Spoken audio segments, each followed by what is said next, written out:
Hello student, स्वागत है आपका हमारे यूट्यूब चैनल मैथ इंडियंस में। कक्षा 11 गणित में इस समय आपको हम पढ़ा रहे हैं नवा चैप्टर अनुक्रम तथा श्रेणी। और भाई उसके अंतर्गत हम पहली जो श्रेणी पढ़ रहे हैं उसका नाम है समांतर श्रेणी, अरिथमेटिक प्रोग्रेशन। और भाई पिछले वीडियो में हमने आपको बताया था कि समांतर श्रेणी क्या होती है। वैसे भाई ये वाला जो समांतर श्रेणी है वह आप हाई स्कूल में पहले से पढ़ के आए हो और उसके बारे में भाई काफी कुछ आपको हाई स्कूल में पढ़ाया गया था, ठीक है। फिर भी भाई हमने पिछले वाले वीडियो में उसके बारे में काफी कुछ आपको बता दिया था कि भाई समांतर श्रेणी क्या होती है, उसका nवां पद कैसे निकालते हैं, अंतिम पद क्या है, और भाई समांतर श्रेणी का योगफल अगर आपको निकालना हो तो आप उसे कैसे ज्ञात करोगे, ठीक है। भाई उस वाले वीडियो में हमने ये सब चर्चा करी थी और प्रश्नावली जो हमारी 9.2 है उसके हमने प्रश्न नंबर 1, 2 और 3 भाई तीनों ही सवाल आपको हल करके दिखाए थे। तो इस वाले वीडियो में हम क्या करने वाले हैं, प्रश्न नंबर 4 से शुरू करेंगे, एक्सरसाइज 9.2 के। तो भाई चलिए शुरू करते हैं प्रश्न नंबर 4। भाई किताब उठा लीजिए और देखिए प्रश्न नंबर 4 में क्या है। हमारे पास एक समांतर श्रेणी है -6, -11/2, -5 डॉट डॉट डॉट डॉट। भाई ये हमारे पास एक समांतर श्रेणी है और कह रहा है इस श्रेणी के कितने पदों का योगफल जो है वह -25 होगा, ये आपको बताना है। तो भाई पहले यहाँ पर क्या क्या आपको मालूम है वो हम सब नोट कर लेंगे। जैसे यहाँ जो पहला पद है वो हमारा है -6। अभी दूसरा जो है वो हमें ढूंढना होता है कि सार्वंतर कितना है, हमारा डी कितना होगा। तो भाई डी कैसे निकालते हैं, डी निकालते हैं भाई किसी भी पद से उसके पहले वाला पद अगर आप घटा दोगे तो आपको डी का पता चल जाएगा। जैसे यहाँ -11/2 में अगर आप -6 घटा दो, -6 घटाने का मतलब है +6 करना पड़ेगा, माइनस माइनस प्लस। अब भाई इसका मान अगर निकालोगे तो आ जाएगा 1/2, 6 दूनी 12, 12 में से 11 गए तो 1 बचेंगे, अर्थात भाई डी का मान क्या आ जाएगा 1/2। तो आपको यहाँ पर दो बातें मालूम है, पहला पद कितना है और सार्वंतर कितना है। उसके अलावा ना सवाल में एक बात और दे रखी है कि भाई जो हमारे n पदों का योगफल है उसने कहा है कि कितने पदों का योगफल -25 होगा। तो हम लोग ये मानकर चलते हैं कि n पदों का योगफल जो है वो -25 होगा। तो आपको यहाँ Sn पता है -25 और आपको ना n का मान निकालना है। तो भाई कैसे निकालोगे, सबसे पहले आप Sn वाला फार्मूला लिखोगे, क्या होता है हाफ n, ठीक है। यहाँ 2a प्लस n-1d इस प्रकार से होता है। अभी ना जो जो चीजें आपको मालूम है सबके आप मान रख दीजिए। जैसे आपको Sn पता है -25, n आपको पता नहीं है तो n/2 हो जाएगा। 2a, a का मान है -6, तो 2a कितना हो जाएगा -12, 2 से हमने गुणा कर दिया, प्लस n-1 और यहाँ d का मान कितना हो जाएगा 1/2। अब हम भाई क्या करने वाले हैं, यहाँ ना आप 2 को एलसीएम ले लीजिए, तो -25 यहाँ क्या हो जाएगा n/4, जो हमने 2 एलसीएम लिया है ना उसे हमने 2 को बाहर निकाल दिया, तो यहाँ 2 दूनी 4 हो जाएगा। अब यहाँ क्या होगा 2 से गुणा कर दो तो -24 और प्लस n-1 कुछ इस प्रकार से आ जाएगा। 4 को इधर लाएंगे तो -100 तैयार हो गए, यहाँ n हो गया और यहाँ पर ध्यान देना, अब आप n यहाँ पर हो जाएगा, -24 है -1 है तो क्या हो जाएगा -25 हो जाएंगे। और यहाँ क्या करेंगे, अब n से ना अंदर गुणा कर लेंगे, तो यहाँ पे क्या हो जाएगा, यहाँ हो जाएगा n² -25n। माइनस का जो 100 है अगर हम उसे उधर ले जाएंगे तो वो हो जाएगा प्लस का 100 और बराबर में क्या आ जाएगा 0। n² -25n प्लस 100 बराबर 0। अब यहाँ करने हैं आपको गुणनखंड, तो भाई गुणनखंड कैसे करोगे, 25 के करने हैं, गुणा करके 100 आना चाहिए, तो क्या होगा 20 और 5, तो यहाँ 20n -5n प्लस 100 और बराबर 0। कॉमन लेना है और भाई n का मान निकाल देना है। यहाँ हो जाएगा n-20, यहाँ -5 कॉमन लोगे, n-20 और बराबर में 0, ठीक है। n-20 को कॉमन लेंगे तो क्या बचेगा n-5 और बराबर में 0। अब देखो यहाँ पर n बराबर 5 भी प्लस का आ गया, n बराबर 20 भी प्लस का आ गया। ध्यान रखना है n का मान कभी भी माइनस में नहीं होना चाहिए, पहली बात। और भाई n का मान हमेशा पूर्णांक होता है, कभी भी ये नहीं कि बटा 2 या बटा 3, इस प्रकार से नहीं होना चाहिए। अर्थात भाई दशमलव में मान नहीं होना चाहिए। तो यहाँ पर दोनों ही मान पूर्णांक है और दोनों ही मान धनात्मक आए हैं, कोई मान ऋण का नहीं आया है। अर्थात भाई दोनों ही आंसर सही माने जाएंगे। अर्थात 5 पदों का योगफल भी -25 होगा और अगर आप 20 पदों का योगफल निकालोगे तब भी वो -25 ही होगा। ठीक है, तो यहां पर भाई दोनों ही आंसर सही माने जाएंगे। अब भाई आ जाइए प्रश्न नंबर 5 पे। क्या कह रहा है? कह रहा है किसी समांतर श्रेणी का पीवां पद जो है वो 1/q है। हमारे पास कोई समांतर श्रेणी है तो प्रथम पद को आप a मान लो और भाई ये मानकर चलो कि जो हमारा सार्वंतर है वो d है। ठीक है, क्योंकि भाई श्रेणी के बारे में हमें कोई जानकारी नहीं है तो हमने क्या किया है कि भाई प्रथम पद को a मान लिया और जो हमारा सार्वंतर है उसे हम d मानकर चलते हैं। कह रहा है कि पीवा जो पद है वो 1/q है।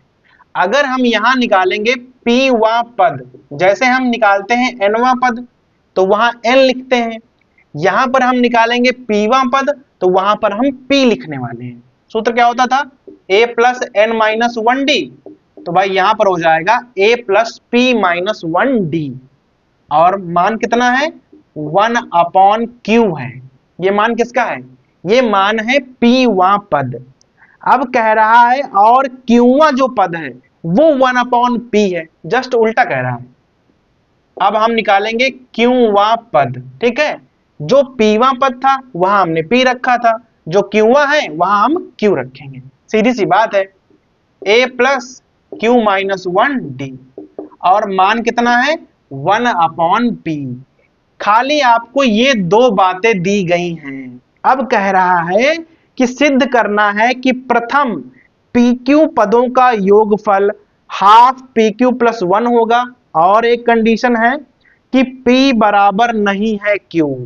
p और q जो है वो आपस में बराबर नहीं है, ऐसा भाई दिया गया है। ठीक है, तो हमें बेसिकली क्या निकालना है?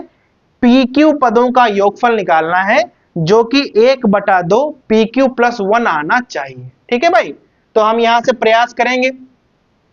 अगर आपको योगफल निकालना है तो आपको ना a और d दोनों के मान पता होने चाहिए और हमें यहां पर दोनों के मान नहीं पता है तो हम क्या करेंगे?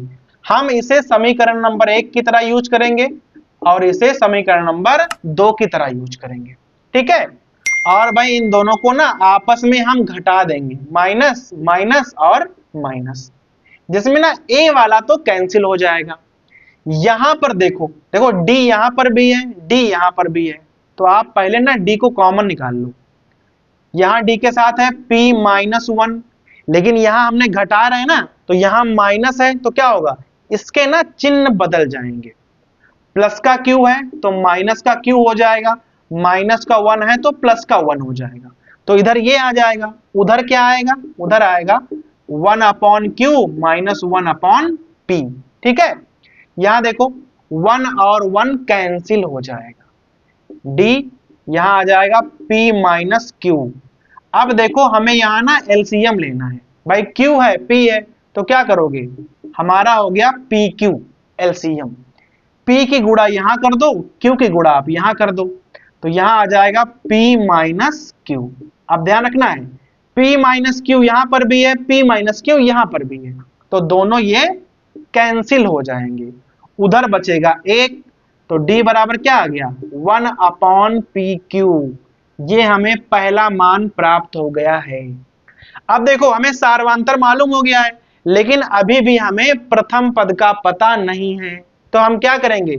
ये d वाला मान आप चाहो तो 1 में रख दो और भाई आप चाहो तो 2 में रख दो, a का मान आपको पता चल जाएगा। तो यहां लिखोगे आप d का मान समीकरण 1 में रखने पर, ठीक है, लिख देंगे कि भाई d का मान समीकरण हम 1 में रखने जा रहे हैं। देखो यहां लिख दो a प्लस p माइनस 1 और भाई यहां पे d लिखा है अब डी का मान है 1/PQ और बराबर में क्या आ जाएगा 1/Q। यहां पे हमें थोड़ा सा सही करना है। a प्लस, देखो पहले p के साथ गुणा कर दो भाई, इसकी ना अंदर हम गुणा कर लेंगे, सिंपल बात है। तो यहां हो जाएगा p/PQ माइनस 1/PQ और बराबर 1/Q। दोनों की ना हमने गुणा कर दी यहाँ पे।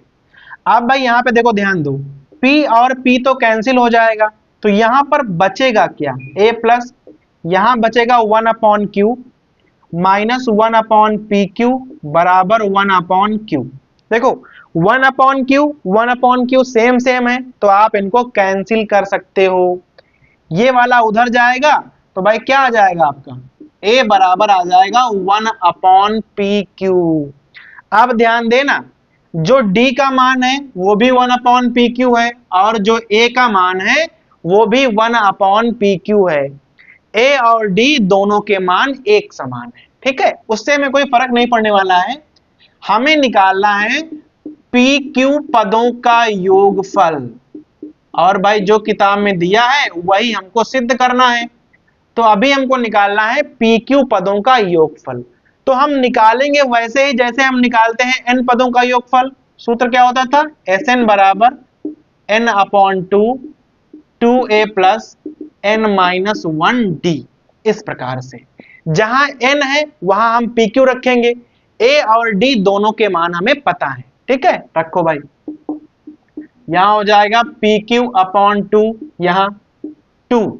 अब a का मान है 1/PQ, तो भाई रखेंगे, तो यहां हो जाएगा बटे में PQ, ठीक है, प्लस यहां PQ-1 और गुणे। अब d का मान क्या था, d का मान भी 1/PQ है, तो यहां आ जाएगा 1/PQ। कुछ इस प्रकार से आएगा। देखो यहां पर भी बटे में PQ है, यहां पर भी बटे में PQ है, तो क्या होगा, दोनों को आप ना बाहर निकाल लो, तो यहां हो जाएगा PQ।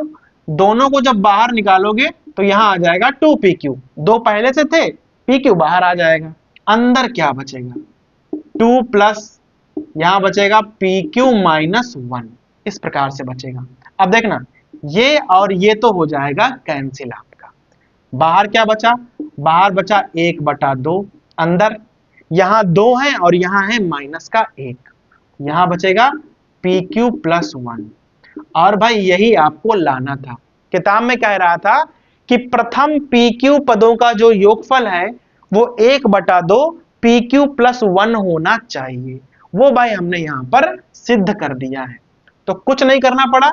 सबसे पहले हमने क्या किया था, जैसे ही आपको ना कहीं पर श्रेणी के बारे में पता ना हो तो आप क्या करोगे, प्रथम पद को a मान लोगे और सार्वंतर को हमेशा d मान लोगे।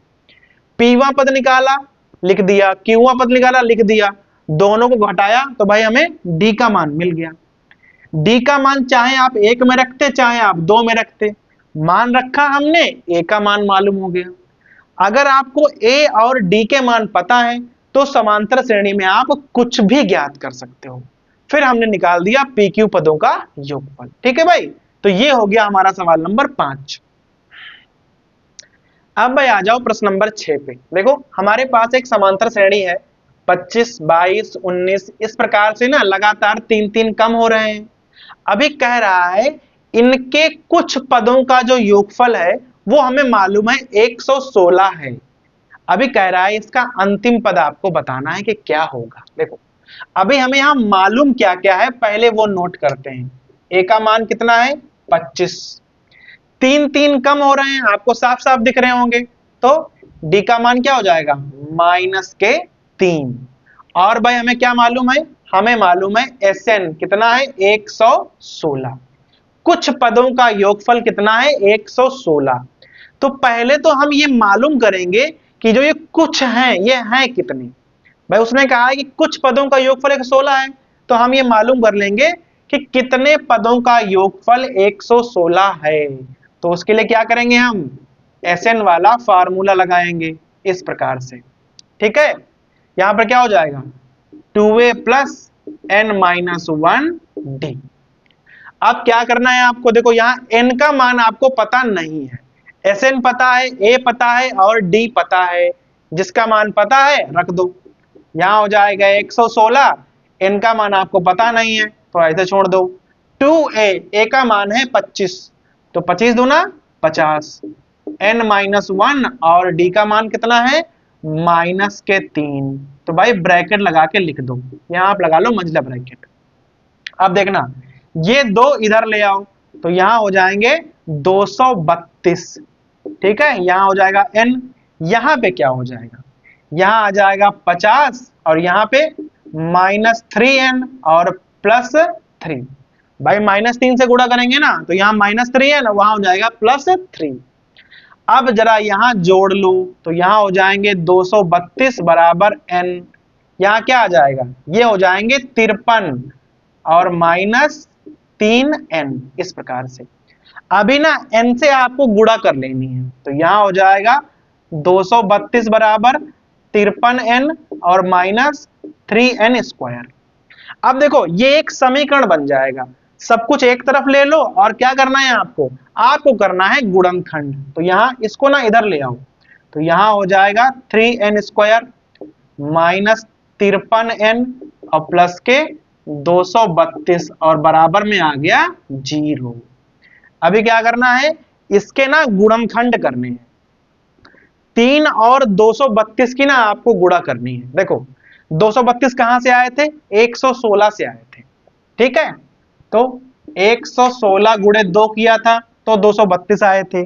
3 से और गुणा करनी है तो 3 से और गुणा कर दिया, ठीक है। गुणा करनी नहीं है, एकदम गुणनखंड के रूप में लिखना है ताकि भाई क्या हो, बाद में गुणनखंड करना आसान हो जाए, ठीक है।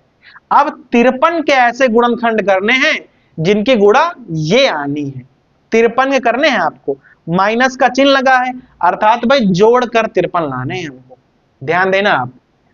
58 दूनी 116 होते हैं तो इसको आप लिख सकते हो 58, 2, 2 और यहां 3 लिख सकते हो, ठीक है। 58 को आप लिख सकते हो 29 गुणा 2 और यहां पर पहले से लिखे थे 2 गुणे 2 और गुणे 3, ठीक है। 29 तो भाई अभाज्य संख्या है। अब यहां देख लो 2 दूनी 4, 8 और यहां हो जाएंगे 24, तो यहां आ जाएगा 29 गुणे 24 और भाई दोनों को जब जोड़ोगे ना तो आ जाएगा आपका 53। तो 53 गुणनखंड कौन कौन से होने हमें, 29 और 24, ठीक है। तो भाई यहां गुणनखंड कर लो तो यहां आ जाएगा 3n² माइनस जो 53n है वहां लिखोगे माइनस के 24n और माइनस के 29n और भाई यहां पर हो जाएंगे प्लस के 232 और बराबर में आ जाएंगे 0। यहां क्या करने वाले हो, 3n कॉमन लोगे तो यहां हो जाएगा n-8, ठीक है। अभी यहां क्या करना है आपको, माइनस के 29 कॉमन लेने हैं और भाई बचेगा तो उतना ही जो यहां बचा था। अभी यहां n-8 कॉमन लोगे तो आ जाएगा 3n-29 और बराबर में 0, ठीक है। यहां आ जाएगा n का मान 8 और भाई यहां पे क्या आ जाएगा 29/3। पिछले वाले सवाल में हमने आपको बताया था कि भाई n का मान पहली बात तो पॉजिटिव होना चाहिए, तो दोनों ही मान पॉजिटिव हैं, धनात्मक है कि नहीं है, और दोनों ही मान मतलब भाई n का मान ना पूर्णांक होना चाहिए, सीधी सी बात है। तो ये वाला मान पूर्णांक है जबकि ये वाला मान पूर्णांक नहीं है, तो n का ये वाला मान नहीं लिया जाएगा, माना जाएगा n का मान 8, क्योंकि भाई ये वाला धनात्मक भी है और पूर्णांक भी है, तो n का मान कितना हो जाएगा 8। अर्थात जो 116 योगफल आया था वह 8 पदों का योगफल था। अब वो कह रहा है कि जरा हमें अंतिम पद के बारे में बताओ, तो हमें यहां निकालना है अंतिम पद l बराबर a प्लस n-1d, अर्थात भाई हमें 8वां पद निकालना है, सिंपल बात है। इसका मान होगा 25 और यहाँ 8 - 1 और d का मान है -3, तो 25 यहां आ जाएंगे और यहां आ जाएंगे हमारे पास 7 और 7 -21। 25 में से आप 21 घटाओगे तो आ जाएगा 4, अर्थात इस श्रेणी का जो हमारा अंतिम पद होगा वो कितना होगा, वो होगा 4, ठीक है भाई, समझ में आ गया पूरा। तो ये था हमारा सवाल नंबर 6। अब भाई आ जाओ प्रश्न नंबर 7 पे। देखो क्या लिखा हुआ है। कह रहा है हमारे पास कोई श्रेणी है जहां जो केवा पद है वो 5k+1 है, और कह रहा है आपसे कि भाई n पदों का योगफल ज्ञात करना है। देखो चाहे केवा पद कहे या चाहे nवा पद कहे, एक ही बात होती है। अभी देखो अगर कह दे कि भाई केवा पद कितना है 5k+1, अगर हम यहाँ k का मान 1 रख दें, ठीक है, अगर हम यहाँ k का मान 1 रख दें तो भाई यहाँ हो जाएगा एकवा पद, मतलब कि पहला पद। तो पहला पद कैसे मालूम करेंगे, k का मान 1 रख देंगे, यहाँ 1 रखो, 5 1 5 और 1 6, ये हमें पहला पद मालूम हो गया। ठीक है, यहाँ पे हम श्रेणी भी लिखे ले रहे हैं। अभी आप क्या करोगे, k का मान 2 रखोगे तो यहाँ क्या हो जाएगा 5 दूनी 10 1 11, ये हमारा दूसरा पद हो गया। 3 रखोगे, 5 तिया 15 और 1 16, 4 रखोगे, 5 चकू 20 1 21, और आपको भाई समांतर श्रेणी का पता चल जाएगा। पहला पद क्या है हमारे पास 6, सार्वांतर कितना है, सार्वांतर हमारे पास है 5 5 का सार्वांतर है भाई, 6 5 11 5 16 5 21। अगर आपको ए और डी मालूम है तो आप सब कुछ निकाल सकते हो। समांतर श्रेणी में क्या निकालना है, हमें निकालना है nवा पद। सूत्र क्या होता है, Sn बराबर n/2 2a plus n-1d। n का मान तो भाई n रखेंगे क्योंकि हमें निकालना है nवा पद, यहां हो जाएगा 2a, a का मान है 6 6 दूनी 12 n-1, और d का मान रख देंगे हम लोग 5, तो यहां हो जाएगा गुणे 5। थोड़ा सा हल करना है, n/2 यहाँ 12 और प्लस, यहाँ हो जाएगा 5n और माइनस के 5, यहाँ भाई घटाओगे तो क्या आ जाएगा n/2, यहाँ आ जाएगा 5n+7। आप चाहो तो भाई गुणा कर दो और चाहो तो यहीं पर आप छोड़ सकते हो और लिख दीजिएगा कि जो हमारा nवा पद है, सॉरी जो हमारे n पदों का योगफल है वो क्या हो जाएगा, हाफ n इंटू 5n+7 होगा। भाई देखो अगर आपको nवा पद, kवा पद, pवा पद कुछ भी दिया हुआ है तो आप सिंपली मान रखकर समांतर श्रेणी का पता लगा सकते हो। एक बार आपको समांतर श्रेणी मालूम हो जाती है तो क्या होता है, आपको a का मालूम हो जाता है, d का मान मालूम हो जाता है, और जब a और d का पता चल जाता है फिर आप कुछ भी निकाल सकते हो। तो भाई ये हो गया हमारा सवाल नंबर 7। तो भाई इस वाले वीडियो में हमने आपको प्रश्न नंबर 4 5 6 और 7 हल करके बताए हैं। अगर भाई आपको आगे के सवाल देखने हैं तो भाई उसको हम अगले वीडियोज में पोस्ट करेंगे।